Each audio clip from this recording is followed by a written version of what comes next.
Without that marriage check-in, we never would have had those conversations, and we never would have gotten deep enough to really change our understanding of one another. I mean, think about the people who report to you at work, Gail.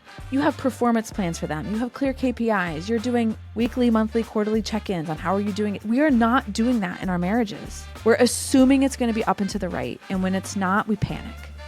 This is Work in Progress. I'm your host, Gail Calvert. And yes, I'm a work in progress.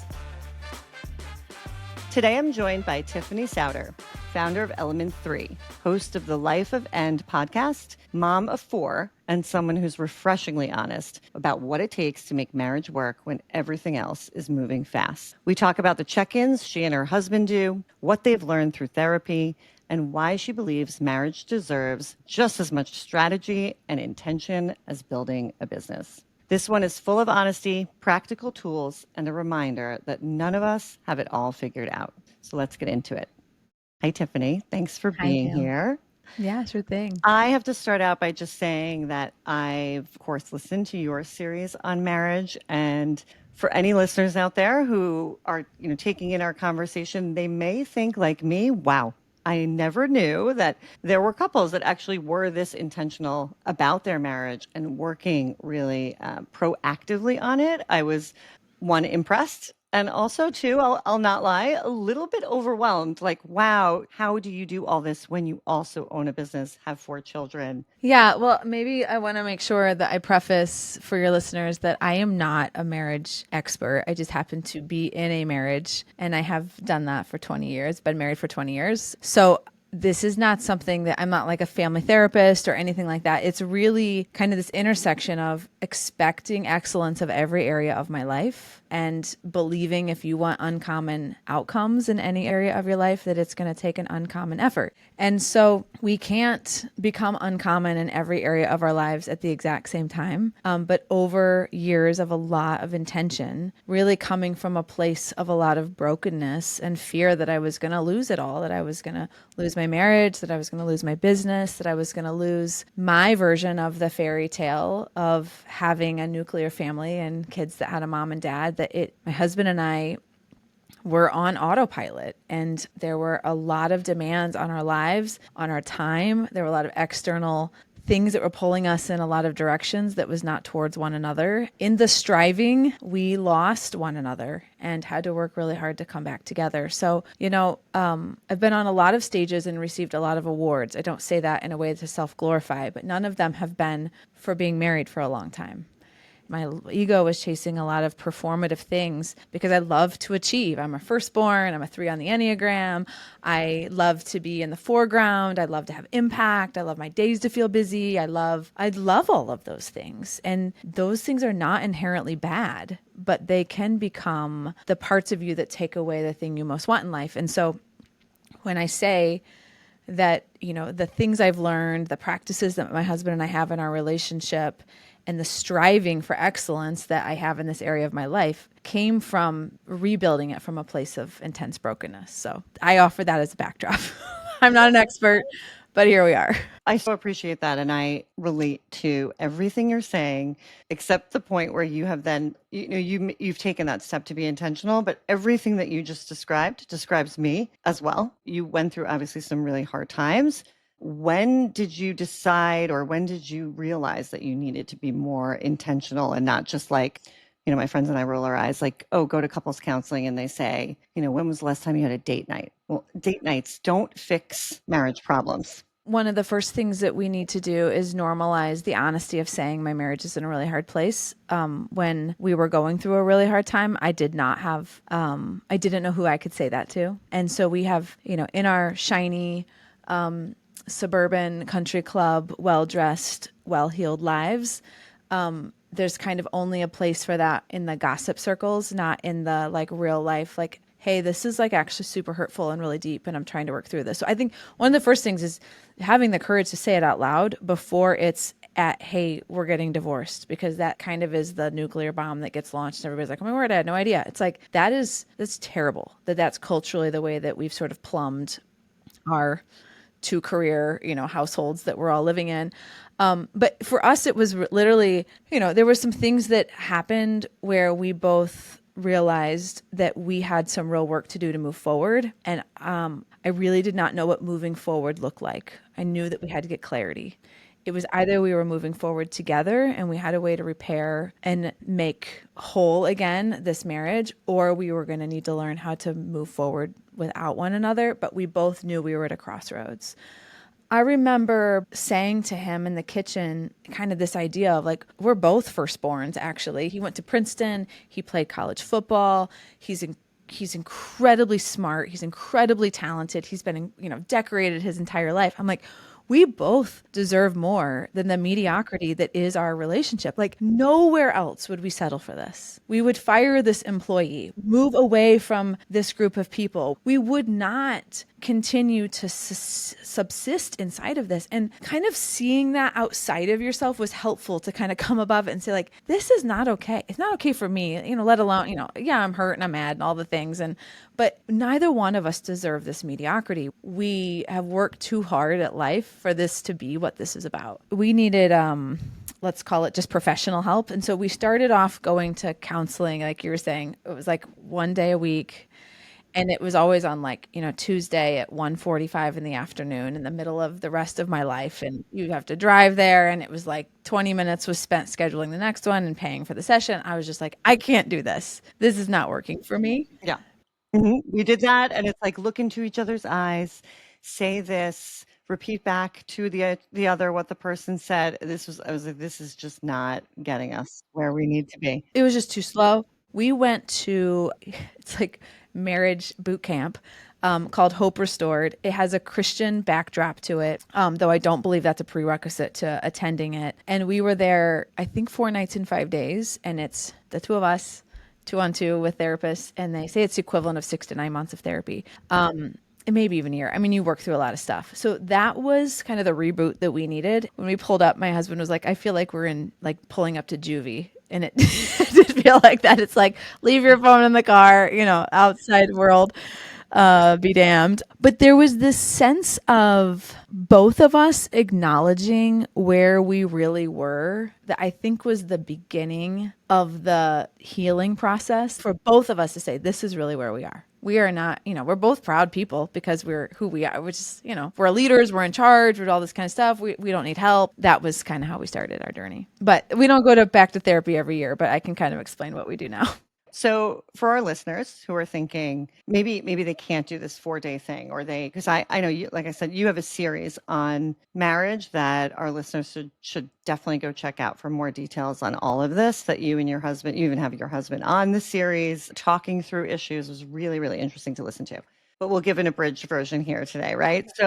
So if we kind of fast forward then to after that session, you've shared with me some of the like sort of steps you take, and how do you do this on a regular basis and stay intentional and have these kind of conversations to make sure that this is going to continue, it's sort of helping all the time. In my business life, what I've learned is like when things are in crisis, there's always a triage moment of some kind. You need to let employees go. You need to go land a big client. You need to overhaul your culture, bring in new leaders. Like there's this triage thing that kind of stops the bleeding. And that's what marriage counseling was for us. It was triage. But what I started to just observe is in any healthy environment where things can grow, there's a clear vision of the picture a clear vision of the future. There's aligned resources and there's constant communication. And in our growing and evolving, my husband and I, and our careers taking us in interesting directions and our, social networks taking us to interesting places, we had lost an understanding of the shared vision of the future. We had lost the ability to align our resources behind that. And we had lost the art of communicating in the act of executing against those things. And so in a way that sounds remarkably nerdy, I started to say the things that I'm doing in my business, we have to do that in our home. Because when you're excited about what's next and you feel compelled to make that happen faster with somebody you love, and you both understand your role in making that happen, and you get to figure out what's the adventure to get there, that's such a more beautiful picture of what our lives can feel like than fighting over who's going to unload the dishwasher. Can you please fold the socks I told you to? I asked you to fill my car up with gas. Are you serious? There's still mud in the garage. Like, in our relationships kind of move to this sustaining ordinary interactions, and we lose all sense of intimacy and adventure and connection and all these kinds of things. So I literally just started taking those tools into our relationship and into our home. So there's a few things that we do. There's kind of three categories. One of the episodes we did is we did a marriage check-in. So literally once a year on our anniversary in April, I have these, I believe it's 8 questions that my husband and I both fill these out separately. And then for us on the microphone, we both share our answers. On a scale of 1 to 10, where would you rate a relationship right now? What have you most learned about yourself in the last year? What have you most learned about your spouse in the last year? Where would you like me to show up better for you in the coming year? Where do I feel like I want to show up? And we just learn, we actually take the time to sit down and say, how do we make us better going forward? So not this one in 2025, but the one before, we had totally, you kind of made the joke of, go out and have a date night and it's going to repair everything. That had just disappeared from our calendar. We've got like early teenage kids. Your weekends start to be absorbed with their activities, which is super cool, but you've got to figure out how to do it differently. And so one of the new agreements that we made coming out of that marriage check-in, because we both said we are not spending enough time together, was that we were going to have a monthly date night on the first Friday of every month. So we made it very explicit. And whoever cannot make it, it's their job to reschedule it. So if he's out of town for a conference, or if it's my mom's birthday and we're going to go, like, it's not a sacred day, but the person who can't come, it's their job to reschedule it that month. And I am planning all of them except for 2, our anniversary and he and I's trip away. So there's no war. It's very explicit. It's on the calendar first. We have a very clear agreement about if you need to miss, what's going to happen, and we know who's going to plan it. So there's no war over it. And then it's just an agreement to manage. This is exactly how this is going to happen. Because in the past, it was like, yeah, we should go out. We should have time together. And a month would pass and we never got around to it. So that's an example of how that check-in brought to light something that we both agreed was a concern in our relationship. And we came up with a very explicit way to address it that now is a system. We can manage it. He would say the exact same words I would about what is happening. And there's just no more conflict. We get to do the thing. Was there ever a time in your marriage where you didn't want to have a date night? Yeah, it's the most important time to do it. So when you don't want to hang out with your husband because he's annoying the crap out of you or whatever it is, you're saying like, go do the date night. I think what we do in our marriages is we like pretend. We don't use the date night to talk about the real thing. Yes, there's times he annoys me. It is so painfully hard because we don't want to be hard for each other, but we are getting, I think he would say this too, so much better at saying the real truth. And he is even better at it than I am. Out of this last one, he had given our relationship a 6 for the second year in a row. And that was alarming to me, like really alarming to me. And I took a few days, maybe a week, to like talk to him about it off the microphone. And because I was like, a decade of 6 on a 10 scale is like not where you want your marriage to be. And I'm like, 2 is a trend line, 1 is a data point. And so I was able to really ask him, what does a 6 mean? And kind of work through, I'm first experiencing that I'm a 6. So that feels hurtful. I know that's not what you mean to say. And when I ask the question, I need you to feel safe to give me an honest answer. And if I react like a crazy person when you say a 6, then you no longer have the safety to give me an honest answer. So we spent the better part of 2 weeks working through that question. And that was not every interaction over the course of 2 weeks, but like there were some things that I needed to really understand. I think there were some questions that I asked him that made him think. And without that marriage check-in, I never would have known. We never would have had those conversations, and we never would have gotten deep enough to really change our understanding of one another, our expectations of one another, our definition of what good looks like right now. And it's like think about the people who report to you at work, Gail. You have performance plans for them. You have clear KPIs. You're doing weekly, monthly, quarterly check-ins on how are you doing it. We are not doing that in our marriages. We're assuming it's going to be up and to the right. And when it's not, we panic. What strikes me is that what really you've done through this process is enable yourselves to take the emotion out of these conversations. Because everything you're saying, like we do all these things at work, right? Because typically, not always, but typically those conversations tend to be less emotional at work. Of course, they're outliers, right? Well, we bring like our rational selves to it. But like you said, when you heard that your husband thought your relationship was a 6, you had to deal with how that felt to you, and it felt hurtful because, of course, our ego reacts immediately. Like, what do you mean? I'm a 10. How am I not a 10? You're so lucky to be married to me. What's the matter? I mean, I'll speak for myself. I don't care. Totally. That was my first reaction. And I was like, but I don't want to give you that response, but I have to be honest, I had that response and I could say that. I was like kind of crying. I was like, this is the way I experienced that answer. I need you to help me understand. So you're exactly right, Gail. That's obviously not an overnight process, and I'm thinking that listeners might think, well, I don't know that I can get there. How do you go from being in a relationship, or do you have any advice for people who are listening and thinking, this sounds really great, but I don't know how I could get myself or my husband there to that place mentally to have these conversations? We'll link in show notes this marriage check-in tool that I'm talking about. So if you want to download and see it, you can do that. And we'll also link those episodes that Gail's talking about. But I will say, I think there was a season in our marriage that these tools would have kept us away from the triage moment. So it kind of depends on where you are on that continuum. We needed to go to counseling and we needed to forgive one another.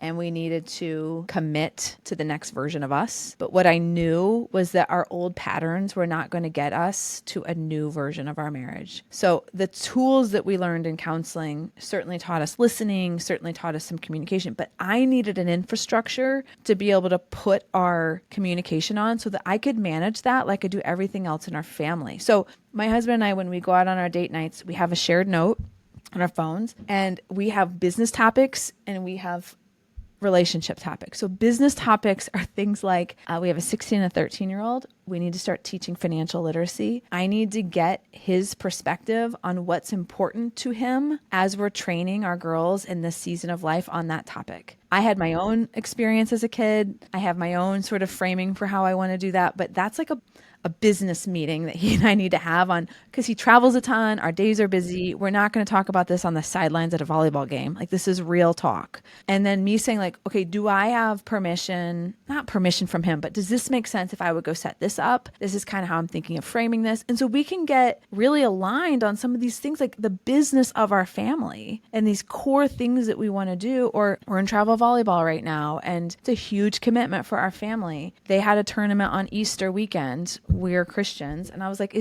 we need to talk about, are those things we're going to say yes to? We need to talk about that showing up as a teammate with the teaching and training that we want to do as a family. When those things are opposed to one another, how are we going to make decisions about that? That's what I mean by business meeting stuff, because in the heat of the moment is not the time to have that conversation. It's like structurally, how are we going to do this? And then there's all kinds of fun things that we do too, but it keeps us accountable to the real conversations along the way so that you don't have all of this like technical debt essentially that you have in your relationship where we haven't talked about the real stuff in so long.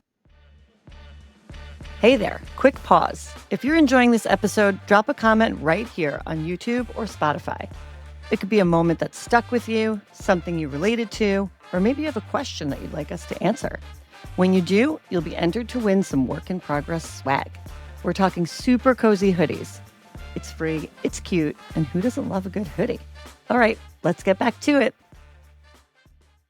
One of the things that comes to mind for me is I know you've spoken about like you need more adventure in your life and you need more time for like the fun stuff. And so if I'm listening, I'm thinking actually like, well, this sounds like a lot of work. Where's the fun in the relationship? So has this helped you have more fun, ironically, even though you're putting more sort of business intention into your marriage? How does that work for you? Totally. Think about all of the units of energy you spend on being hurt, on being mad, on not talking to them, on being disconnected from them. All of those units of energy, when you can replace half of those with this intentionality, we have all kinds of fun I mean, when we go out and like on our date nights, we spend about 25% of it on this business stuff, maybe half sometimes because we kind of like it. But yes, we're going to Europe for almost 2 weeks this summer for our 20th. We have a lot of fun things in our lives. We have 4 kids who are very involved. And so we are not in a season of life where it's like, oh my word, yes, we play pickleball on Tuesday nights and on Thursday mornings we go on long runs in the park. We are not in that season of our life. But staying connected gives, I think, both of us so much energy that, yeah, we're putting a lot of units of energy into that. And it starts to feel, I don't know, do you guys run on EOS or any of those things in your business? No. You're familiar with that? Okay. So there's all kinds of, there's Strategic Coach has one. There's different frameworks that you start to put your business to run on. And like at the beginning, it feels very acute, like, oh my word, I'm doing all these things. But then it's just like, it just starts to be part of the way that you operate together. So I don't want it to feel like the Von Trapp family, but we spent so many years ignoring the hard, real conversations that I think that if he was sitting on the microphone, he would be like, do you always get energy from those, Tiffany? I'm like, no, sometimes I have to cry and then I understand it. But on the whole, it's so much better. I think too, even if you're listening thinking this sounds like a lot and I don't know, you can take pieces of it. And so just even starting earlier in your relationship, even just having that thought in your mind that marriage isn't going to be something that you just do and it works out, which is something that I thought, really. I mean, it sounds naive, but I really thought like, okay, sure, of course there are going to be hard times, but overall, like we love each other and we want to be together, so it will work out. And now I also have teenagers. I have three children, 16, 14, 11. It's busy, but we also have a lot more time back than we did when you're in the toddler phase where we had zero time. So I've found like it's like we're getting to know each other again X years later, and being able to maybe talk about what is maybe not feeling so great for me or for him in a way that isn't personal is really helpful, even if you're not doing every single step, right, that you've laid out. I think that can really help couples. They don't have to be married either, right? Just couples in general to start having conversations like this. It's okay to not feel great about everything all the time. Yeah, and I think there's really only two main things that we do. One is that annual check-in, and the second is that monthly date night where we both bring, it's some of them are just fun, but we both bring really intentional topics of like, hey, how do we work through this? The other thing I would say, I was listening to a podcast episode by Esther Perel. Do you know her? She's like a therapist, and I love her stuff. And she was just talking about how there's kind of three types of connection. And I have found at different seasons in our marriage, we have been better at different versions of that: the physical, the intellectual, and the emotional. And that was a just quick reminder for me of taking stock of where in this season are we more naturally connecting and what is harder, and putting some real intentional effort into the area that feels harder right now. So the physical, the intellectual, and the emotional. So that was a good reminder for me. And in that same episode, she just talked about reintroducing the element of surprise in your relationship, because that can be hard to do when you've, patterned your lives together for 20 some years. So having heard that, this is just a silly example in my own world. My husband left for a week-long trip today, and I had a 3x5 card, and I just put "I love you, babe," and put it in a suitcase. It's very silly, but I haven't done that in 15 years. And so just these little things that take almost no units of energy and just help him know, I see you, we're going to miss you. And I think we get lazy in those areas of our relationship as we get married longer. And it takes kind of work to just be like, hey, and we were out to dinner last night, and I told him, I was like, I felt really special to you tonight. Like, you opened the door, you like had your hand on my back as we were walking down the street. And I was like, I felt different than just a person on the planet walking beside you to dinner. And that made me feel really seen. And he was like, thanks for saying that. And it's like just me coaching him on, I need this from you right now. His work takes him in a million different places. We have to learn how to connect quickly because we're not together all the time. And so just some tips, I guess, that I have picked up along the way of how to try to stay close. I know there's so much more on this topic, so we will link to your series on this in the show notes so anyone can listen. One thing that I love that you and I have in common, I think is also key to helping your relationship, but so many other things, is outsourcing your laundry, just to bring us to another like, more fun topic. I mean, one of the things, like obviously this plays into marriage, but just in general, right? Like we're just juggling so many things. And I, no joke, Tiffany, until I literally heard you say this on your podcast, had been feeling guilty about sending out my laundry. And I was like, oh, thank God Tiffany said everybody should send out their laundry. It's like, Nobody should do their own laundry. Mm-hmm. I was like, yeah, so can we just tell everyone who's listening to outsource their laundry? And like, what else are you taking off your plate with zero guilt? Like, let's encourage people to let go of the guilt, because I'm a huge proponent of like, if you can delegate or you can outsource, do that, because the most important thing you can do is spend time with the people that you love. Outsourcing laundry. So almost always when you talk about that, people think like, yeah, the Fresh Prince of Bel-Air. doesn't do his laundry, but like I live in a normal house on a normal street and I can't afford that. That's people's first assumption. It's incredibly affordable. The service that I really love and have a relationship with is called Poplin.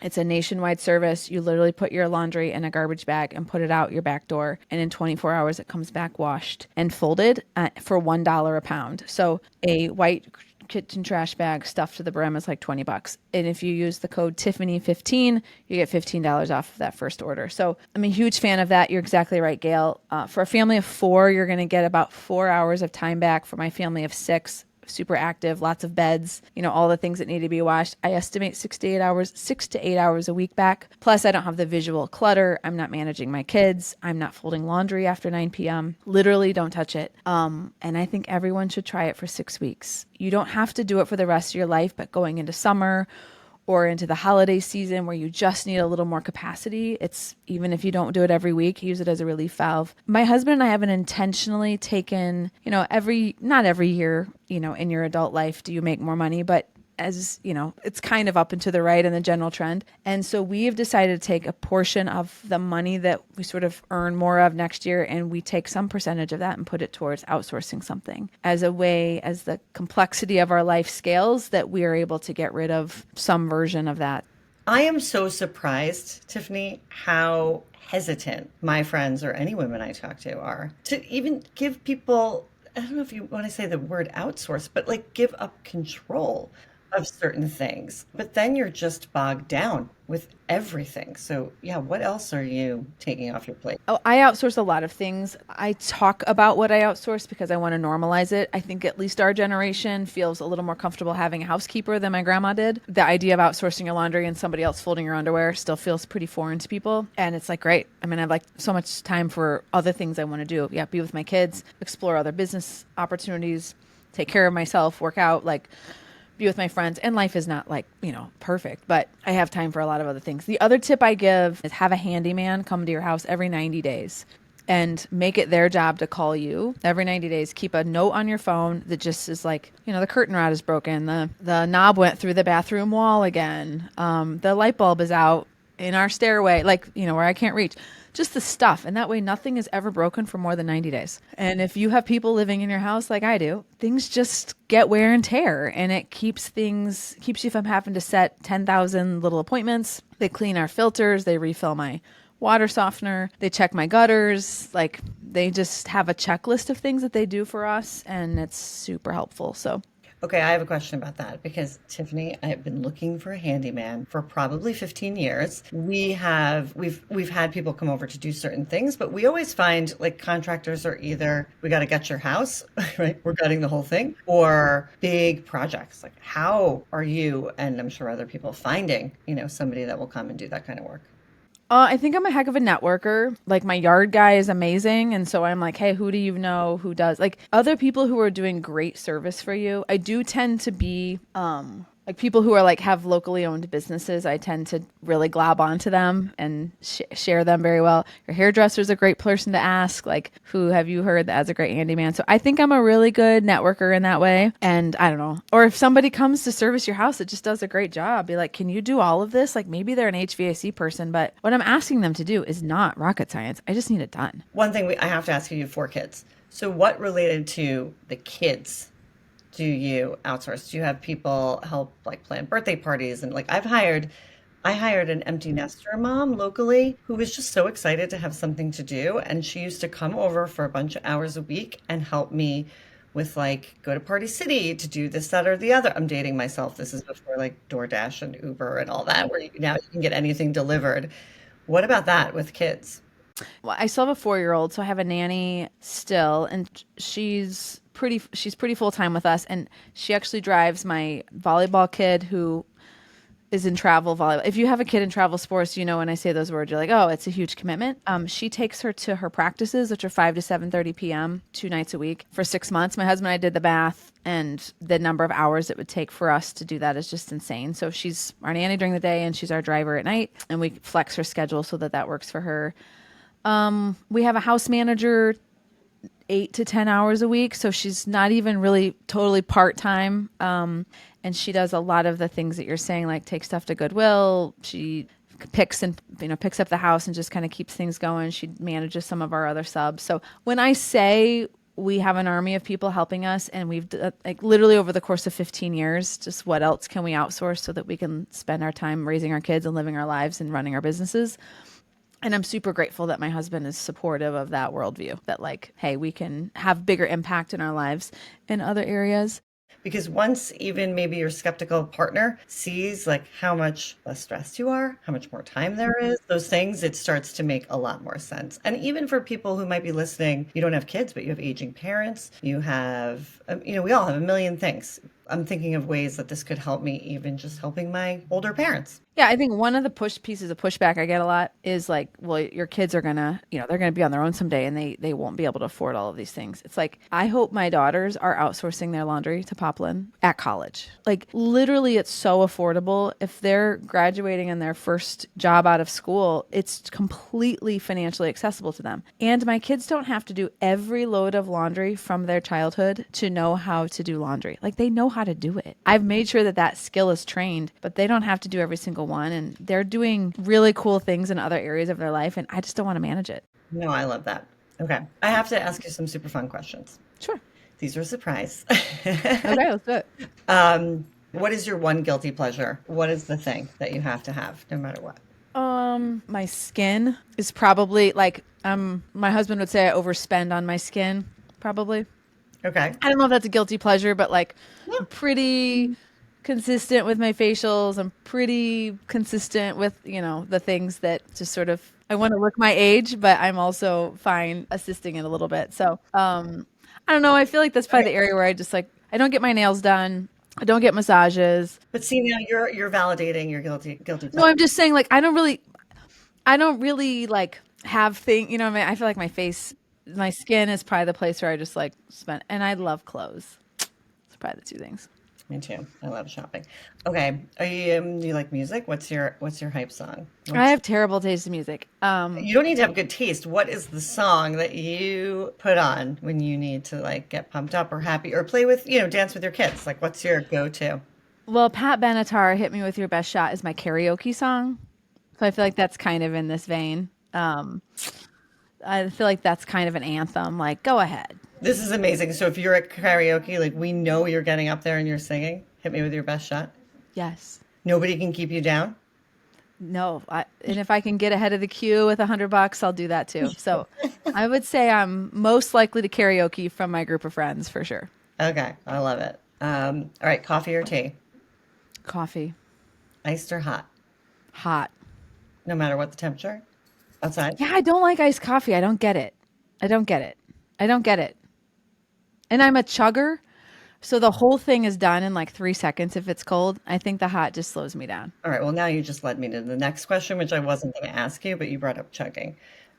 Beer, wine, tequila. Are you a cocktail drinker or mocktail? Well, I'm getting old, so you can't drink hardly anything anymore and feel good. But tequila, high-end tequila is my jam. Me too. Also getting old, we feel worse the next day, but it doesn't stop me. Mm-hmm. Yeah, tequila is. I like a good French wine too. Oh, I love it. Thank you so much, Tiffany, for all your advice and sharing so much of your life. I think we're going to have more of these conversations, I hope, in the future. So for anybody who, obviously, like we said, we're going to link you in the show notes, but where can our listeners find you? Yeah, go to TiffanySauder.com. I'm sure it will be in show notes. And I'm really, in this season of my career, helping women move from a life of want to, or from a life of have to a life of want to, and taking agency over your time, over the outcomes in your life, over your resources, and putting together a life that you are excited about. You 100% made me feel less stressed today and less alone. And like, I'm not the only one, which is the goal of this show. So it worked with me. I'm sure other listeners are feeling the same way. So I really can't thank you enough. So if anybody out there is listening and thinking about questions that they would like us either to talk about with Tiffany or things that you're wondering, just shoot us a note and let us know, and we'll get to that conversation soon. I hope that was helpful. If you know someone that you go to for this topic, send them my way. After all, we're just figuring this out together. See you next time.